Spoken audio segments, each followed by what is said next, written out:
Hello everyone, c'est moi et Duchesse qui est en train de niaquer son nounours pour la vidéo du dimanche. J'espère que vous allez bien et que vous passez une excellente semaine. Alors petite précision avant de plonger dans la vidéo, aujourd'hui exceptionnellement, il n'y aura pas 3 actus comme d'habitude, vous l'avez vu dans le titre, mais seulement 2. Sachez que c'est volontaire parce que ces 2 événements-là sont tellement massifs, tellement denses, tellement chargés en signaux qu'ils méritaient chacun leur espace pour être vraiment compris. On parle de 2 phénomènes qui n'ont en apparence absolument rien à voir. 2 sujets qui évoluent dans des sphères totalement différentes. Et pourtant, vous allez le voir, ils pointent tous les 2 vers la même année 2026. Et ça, croyez-moi, ça méritait bien un focus entier. Alors il y a des semaines où l'actualité ressemble à un puzzle dont les pièces ne devraient pas s'emboîter, vous commencez à le comprendre. Et pourtant, lorsqu'on prend le temps d'observer, lorsqu'on regarde au-delà de la surface, on découvre qu'elle dessine un motif, une narration parallèle à la nôtre, comme si quelque chose ou quelqu'un écrivait l'histoire en arrière-plan pendant que nous vivons la version simplifiée. Cette semaine donc, 2 signaux très différents. L'un venu du ciel, l'autre venu des élites les plus terrestres qui soient. 2 signaux qui se mettent soudain à vibrer en même temps. Et c'est là que tout devient intéressant.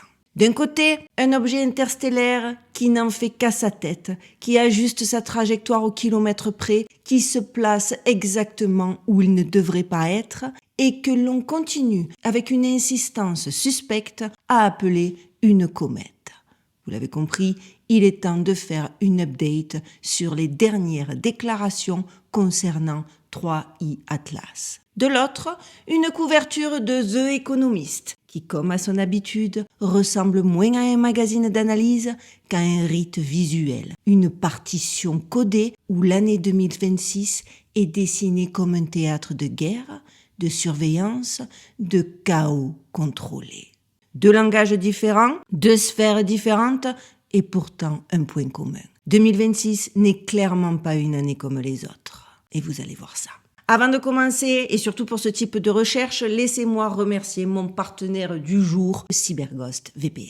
En effet, ces derniers mois, la censure en ligne a pris une tournure inquiétante. Certaines vidéos disparaissent, des chaînes sont shadowbannées, il y a même des chaînes qu'ils ont dit remettre qui finalement ont redisparu en genre 1 heure. Et le simple fait, on dirait, de poser des questions sur l'histoire, la science ou les récits dominants peut vous valoir des restrictions. Et c'est justement pourquoi, avant de plonger dans cet épisode, je veux vous partager quelque chose de crucial pour tous ceux qui, comme moi, cherchent à comprendre ce qu'on nous cache, sans, bien évidemment, se faire tracer. Connaissez-vous le principe d'un VPN ? Un VPN, c'est un réseau privé virtuel. Il crée un tunnel chiffré entre vous et le web qui vous protège des regards indiscrets. Fini les plateformes qui pistent vos clics, les FAI qui analysent votre activité ou les gouvernements trop curieux sur vos recherches.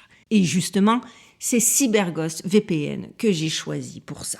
Pourquoi, vous allez me dire ? C'est simple. Parce que c'est l'un des VPN les plus fiables, les plus puissants et surtout les plus transparents. Avec plus de 38 millions d'utilisateurs et 20 000 avis positifs sur Trustpilot, CyberGhost vous permet de 1. Changer virtuellement de pays en un clic pour débloquer les Netflix US, accéder à des jeux ou lire des articles inaccessibles dans votre région. Dans le cadre de mes recherches, vous vous doutez que ça, c'est très précieux. 2. Contourner la censure et protéger vos données sur les réseaux Wi-Fi publics, cafés, hôtels, aéroports, parce que c'est là qu'on peut vous voler vos données. 3. Masquer votre adresse IP réelle et ainsi rester anonyme, même en creusant les sujets sensibles, comme on le fait sur cette chaîne. Et surtout, gardez bien en tête que contrairement à certains VPN, CyberGhost ne garde aucune trace de votre activité en ligne. 0 logs. C'est écrit noir sur blanc dans leur politique de confidentialité. Pas d'historique, pas de flicage. Côté pratique, l'appli est dispo sur tous les appareils, PC, Mac, smartphone, tablette. Elle est ultra simple à utiliser, même si vous n'êtes pas très techno. Et elle offre une garantie 45 jours satisfaits ou remboursés. Vous pouvez donc tester CyberGhost sans aucun risque, les amis. Alors n'hésitez pas, avec mon lien en barre de description et en commentaire épinglé, vous bénéficiez de moins 83% de réduction, plus 4 mois offerts sur l'abonnement Cyberghost. Personnellement, je ne fais absolument plus aucune recherche sans l'activer. Et d'ailleurs, pour ceux qui me le demandent, j'ai réussi grâce à l'aide de certains de mes abonnés. Je vous remercie pour vos mails. Ils ont été pareil, très précieux. Mais aussi grâce à la réactivation de Cyberghost, j'ai pu fixer mon problème d'ordinateur. En tout cas, ça va beaucoup mieux. Parce que oui, aujourd'hui, protéger sa navigation, c'est protéger son droit à la vérité. Je tiens à remercier Cyberghost pour leur confiance. Allez, il est temps maintenant de plonger dans le vif de notre sujet. Alors installez-vous confortablement, respirez profondément, thé, café, matcha, popcorn, on y va, on y go, et c'est maintenant.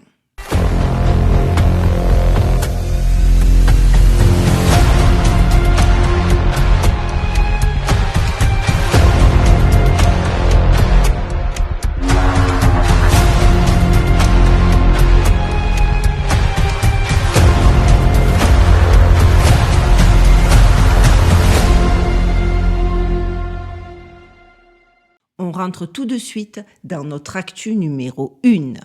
L'update de 3i Atlas après la mascarade de la NASA. Il y a des objets qui traversent le système solaire comme des ombres, silencieux, discrets, presque humbles, mais qui laissent derrière eux un parfum d'incompréhension, de nuances impossibles, un petit grincement dans la mécanique cosmique qui ne devrait pas exister. Et justement, le 3i Atlas, pour ceux qui suivent ma chaîne depuis un moment, vous le savez, mais est précisément de cette trempe-là. Un visiteur interstellaire qui n'a jamais respecté les règles prescrites. Un intrus dont le comportement dérange les orbites, dérange les modèles, dérange ceux qui aiment que les choses restent bien rangées, bien catégorisées, bien étiquetées. Et c'est probablement pour cela que la NASA, il y a quelques jours, au moment où j'enregistre cette vidéo, a tenté l'impensable. Clore le sujet, le fermer, le ranger dans la boîte comète banale, comme si cet objet n'avait pas passé des mois à leur répéter méthodiquement qu'il n'était rien de tout cela.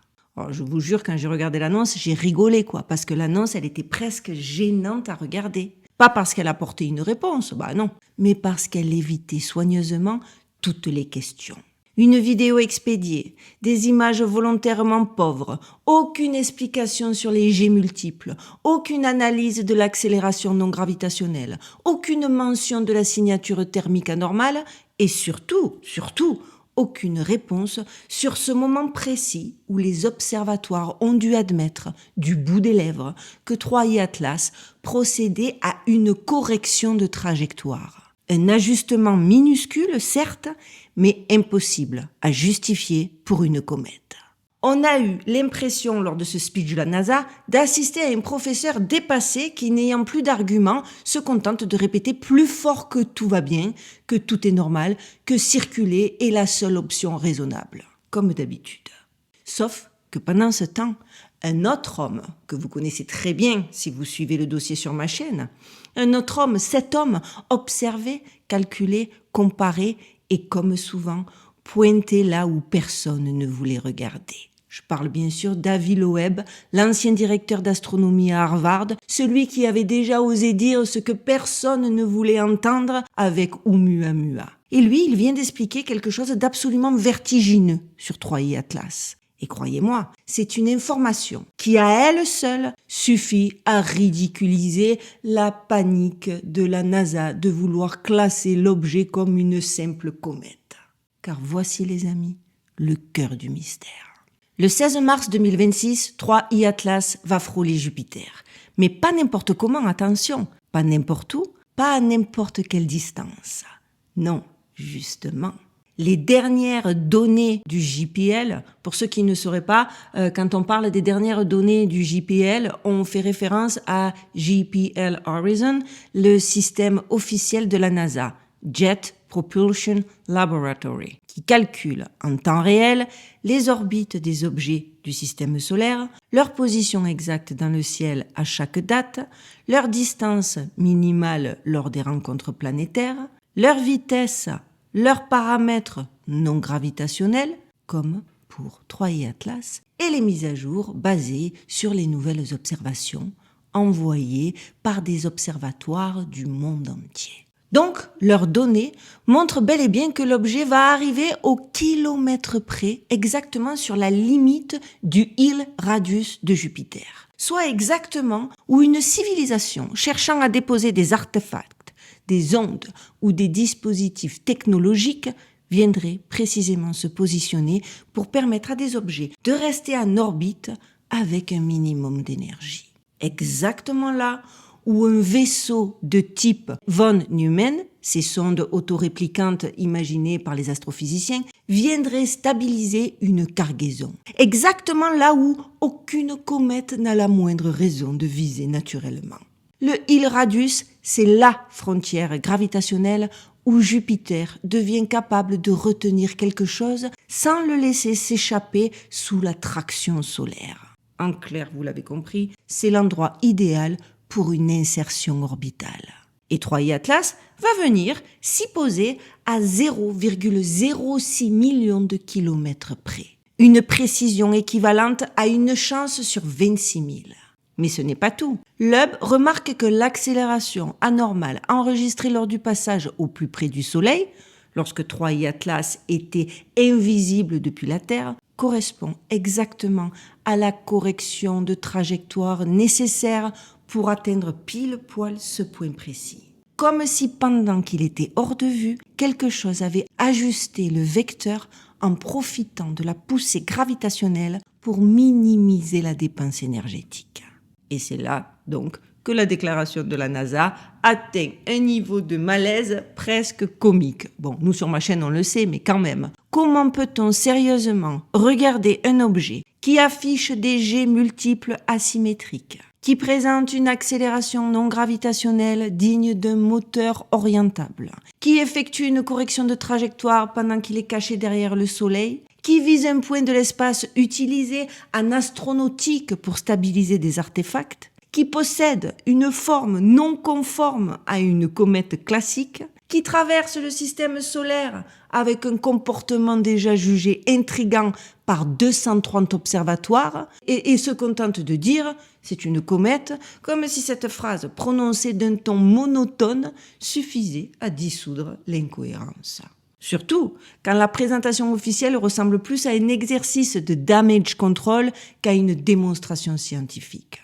Non mais regardez un peu ces photos, c'est une blague. Même les passionnés avec un télescope dans leur jardin ont fait mieux, s'il vous plaît, qui croit ça? Ce qui se joue ici n'est pas une querelle terminologique, les amis. Ce n'est pas de savoir si 3i Atlas est un caillou glacé ou une structure artificielle. Ce qui se joue, c'est la façon dont une institution gère un phénomène qu'elle ne comprend pas et qu'elle redoute de voir interpréter hors de son contrôle. Ils ont été pathétiques dans leur présentation. Et quand on observe en plus la trajectoire, quand on voit la coïncidence improbable du Hill Radius, quand on examine donc les jets, les variations lumineuses et l'accélération, on se rend compte que l'actualité du jour n'est pas l'objet lui-même. C'est bel et bien le discours officiel qui craque. Comme si la narration imposée commençait à se dissoudre sous le poids des anomalies.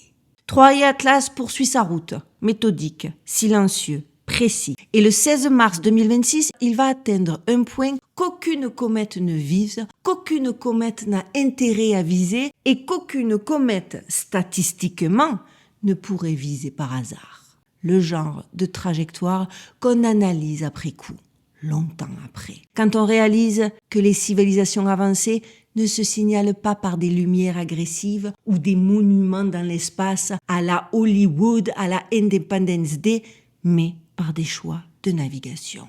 Et ce jour-là, si une sonde inconnue apparaît autour de Jupiter, si un objet supplémentaire est détecté par Juno, si une trace nouvelle est repérée près des Lagrange points, alors les grandes déclarations de la NASA prendront un autre sens, celui d'une institution qui aura refusé de regarder la vérité en face simplement parce qu'elle dérangeait, ou qui nous a menti encore une fois, parce qu'à un moment, ce n'est pas l'objet qui paraît stupide, ce n'est pas la trajectoire qui semble impossible, ce n'est pas Avi Loeb qui paraît excentrique comme certains veulent le dire, c'est la mise en scène maladroite de ceux qui s'obstinent à dire que l'extraordinaire n'existe pas. Et justement, quand on revient sur Terre, après avoir contemplé Troie et Atlas et le discours fact-up de la NASA, quelque chose frappe immédiatement. Vous allez voir. Parce qu'il semblerait bien que le ciel et le pouvoir racontent exactement la même histoire. Pas avec les mêmes mots, pas avec les mêmes intentions, mais avec la même date, la même tension, la même impression de basculement. Vous allez comprendre. D'un côté, un visiteur interstellaire ajuste sa course au millimètre, comme s'il savait exactement où être en 2026. De l'autre, les élites alignent elles aussi leurs symboles, saturent leurs messages de guerre, de surveillance, de rituels, de chaos économique, comme si 2026 devait être un pivot, un révélateur, une bascule. Et c'est pour ça, les amis, que la couverture de The Economist prend une dimension bien plus inquiétante. Ce n'est plus un dessin, c'est une clé de lecture, une anticipation, une pièce du puzzle qu'ils ont décidé d'exposer, mais sans jamais donner la légende. Alors maintenant que nous avons levé les yeux vers Troie et Atlas, baissons-les maintenant sur cette couverture qui ne se contente pas de prédire, elle annonce. Et c'est notre actu numéro 2, The Economist 2026. Il y a des images qui au premier regard semblent simplement étranges, surchargées, presque trop denses pour un esprit pressé. Et puis lorsque l'on prend le temps de s'arrêter, de regarder chaque détail avec sérieux, on comprend que certaines couvertures ne sont pas des illustrations, ce sont des messages. Des messages adressés à ceux qui savent lire, bien sûr, à ceux qui savent reconnaître les codes, à ceux qui savent que l'imagerie n'est jamais gratuite lorsqu'elle vient d'un endroit précis du pouvoir. Et sur ma chaîne, on le sait. Et parmi ces lieux où les symboles ne sont jamais innocents, où les dessins parlent plus fort que les éditoriaux, il y a The Economist. On pourrait croire que ce n'est qu'un magazine, mais ce serait se tromper lourdement. The Economist, c'est un carrefour, un point de rencontre entre la presse, la haute finance, la diplomatie secrète et la gouvernance globale. C'est un espace éditorial qui ne fait pas que commenter l'avenir, il le préfigure. Et ce pouvoir, il ne sort pas de nulle part, vous allez comprendre. La rédactrice en chef actuelle de The Economist, Zani Minto Bedoes, a assisté à la réunion Bilderberg en 2025. Cette réunion dont tout le monde parle, mais dont personne n'a le droit de connaître l'agenda réel, organisée derrière la règle de Chatham House, où dirigeants, banquiers, industriels et concepteurs du monde discutent sans témoins, sans caméra, sans compte à rendre. Je l'ai déjà expliqué plus en détail dans mes vidéos dédiées aux couvertures de The Economist, que je vous mets d'ailleurs en lien en barre de description de celle-là. Mais pour ceux qui ne le sauraient pas encore, la règle de Chatham House, c'est le dispositif parfait pour permettre aux élites mondiales de discuter librement d'agenda planétaire, sans jamais être nommés, identifiés ou inquiétés. En effet, on peut répéter ce qui a été dit, mais jamais révéler qui l'a dit. C'est clairement l'outil parfait pour façonner des agendas globaux sans jamais assumer publiquement la moindre responsabilité. L'information circule, les décisions s'alignent, mais les noms disparaissent. Bref, vous l'avez compris, The Economist n'est donc pas un observateur extérieur. Il est dans la pièce où se prennent les décisions. On ne s'étonnera donc plus de découvrir, en fouillant les archives, que le journal est toujours resté dans le cercle fermé des familles qui manipulent discrètement les trajectoires historiques. Les Agnelli, les Cadbury, les Schroeder et surtout les Rothschild, qui ont contrôlé la direction du journal pendant des décennies. L'homme qui tenait les rênes, Sir Evelyn Robert de Rothschild. Lui n'était pas un simple actionnaire, il était l'architecte d'un discours global. Ce contexte, les amis, n'est pas décoratif. Il révèle la nature profonde de ces fameuses couvertures Word Ahead, ces mosaïques saturées de symboles. Ce ne sont pas des prédictions, ce sont bel et bien des avertissements. Ce ne sont pas des analyses, ce sont des lignes directrices. Et parfois, ce sont même des aveux. On l'a d'ailleurs vu en 2012 dans une couverture qui rétrospectivement fait froid dans le dos. Je n'avais pas encore ma chaîne YouTube à l'époque, j'avais pas pu la traiter, mais autant vous dire qu'il y avait énormément à débunker. Le numéro était titré « Un guide approximatif pour l'enfer ». Une scène où dirigeants politiques, figures géopolitiques et puissances rivales sont manipulés par des démons mineurs qui les poussent vers le gouffre. Et au-dessus de cette scène, dominant tout, un seul démon, le diable lui-même. Dans sa main, un levier marqué « Climate Change », un avertissement à peine voilé que ce thème serait utilisé non comme un enjeu climatique, mais comme un outil, un instrument, une variable d'ingénierie sociale.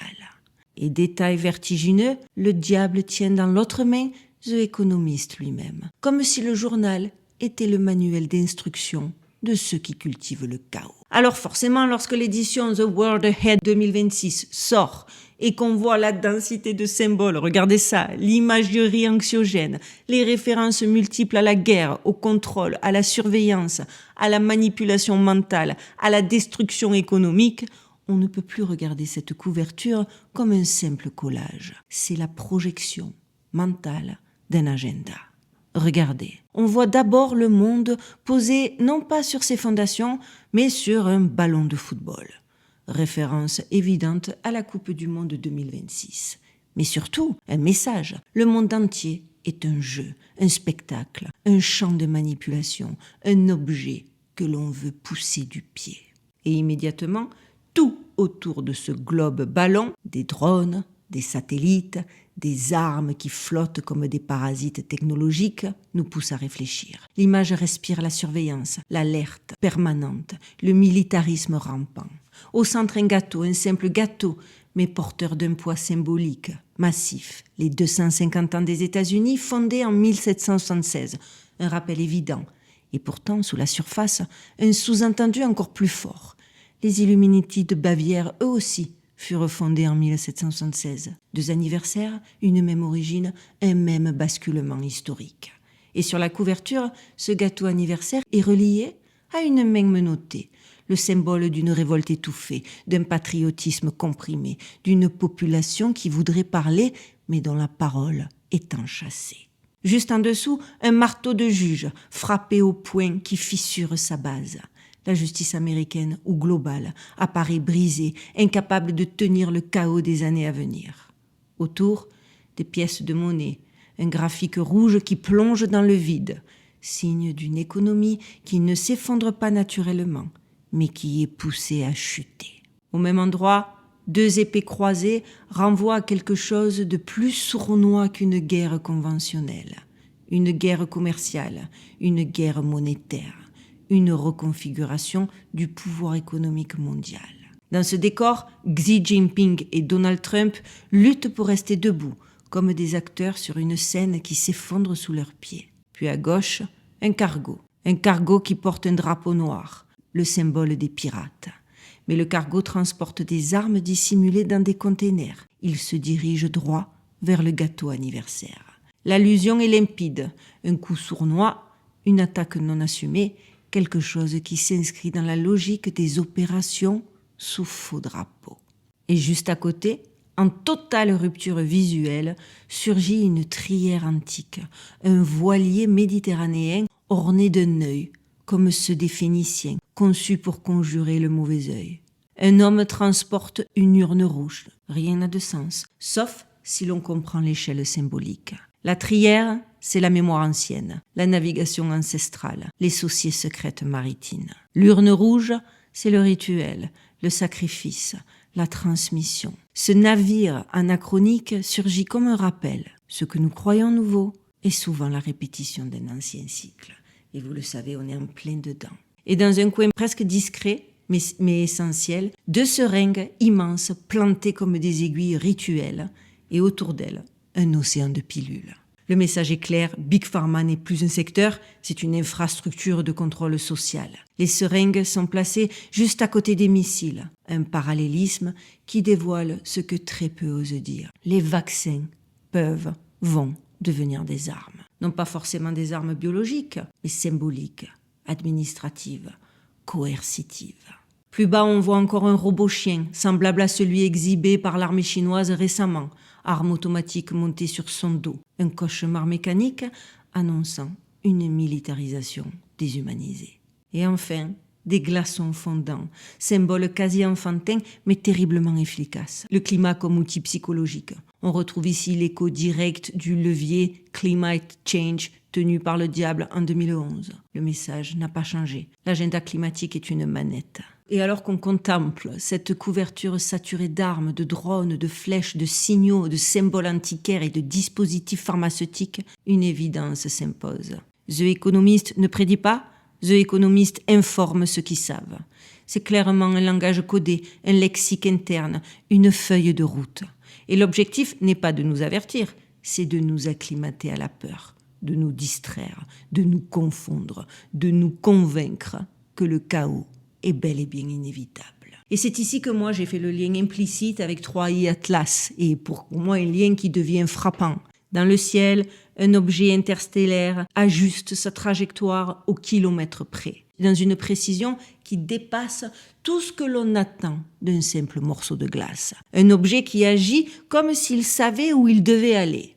Et sur Terre, les élites affichent ouvertement, presque rituellement, une vision du futur saturé de conflits, de surveillance, de reprogrammation mentale et de cycles anciens. 2 récits qui ne se parlent pas directement, mais qui créent un écho. Dans l'espace, un visiteur qui se positionne pour un rendez-vous précis en 2026.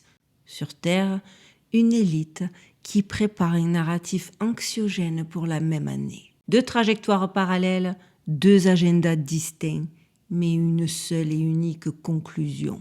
2026 ressemble bel et bien à une année pivot. Et comme toujours, The Economist ne montre jamais ce qui arrive. Il montre ce qu'ils veulent que nous ressentions.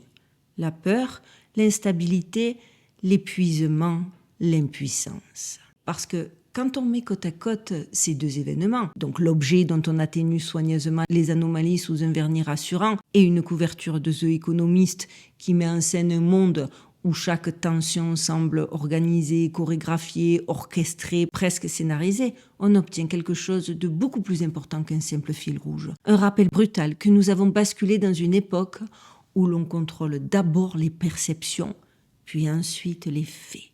Enfin, quand même, ils ont réduit 3i Atlas à une comète active, alors que les données brutes racontent tout autre chose. Ils nous mentent en figure.